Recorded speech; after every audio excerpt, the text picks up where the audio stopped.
So when did you get your job with TWA?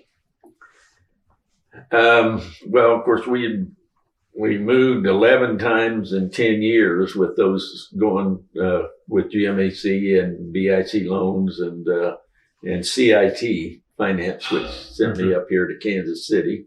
And I was assistant manager up here, and I was doing a lot of work at nighttime, where we had to do work here, and Mom just got sick and tired of it, and she saw an ad in the paper for TWA, and she wrote my resume and sent it to him.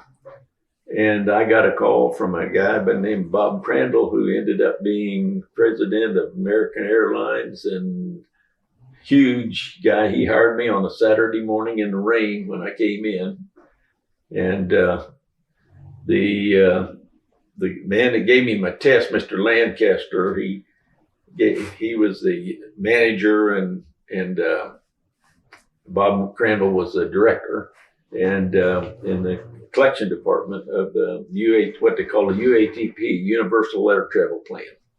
And we had cards that they had international travel, could be international and domestic, or just domestic alone. So you could give it to your guy, and he couldn't fly overseas. Mm-hmm. If you want him just to stay in the United States.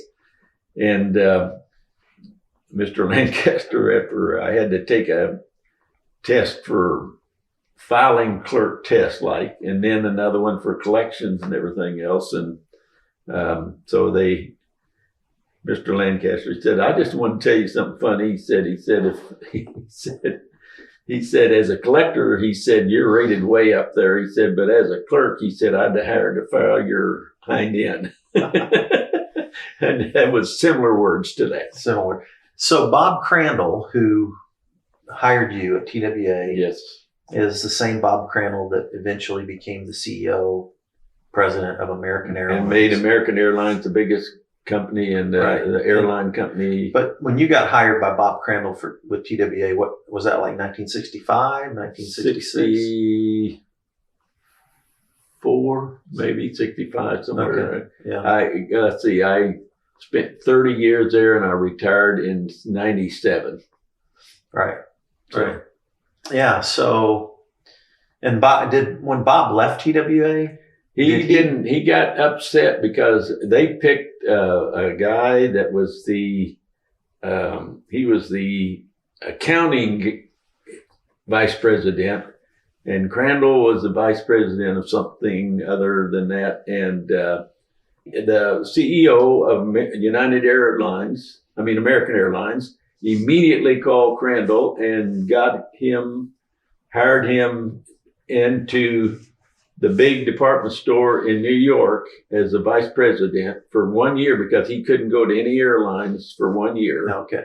And as soon as he had his 1 year in, he became president. They brought him on as CFO. And then 6 months later, that guy retired, and they brought him in as the president of the company. Okay. And from there, he just made American just did great. Did he try to get you to American? No. No, I was close to him at one point, but that's about it. Okay.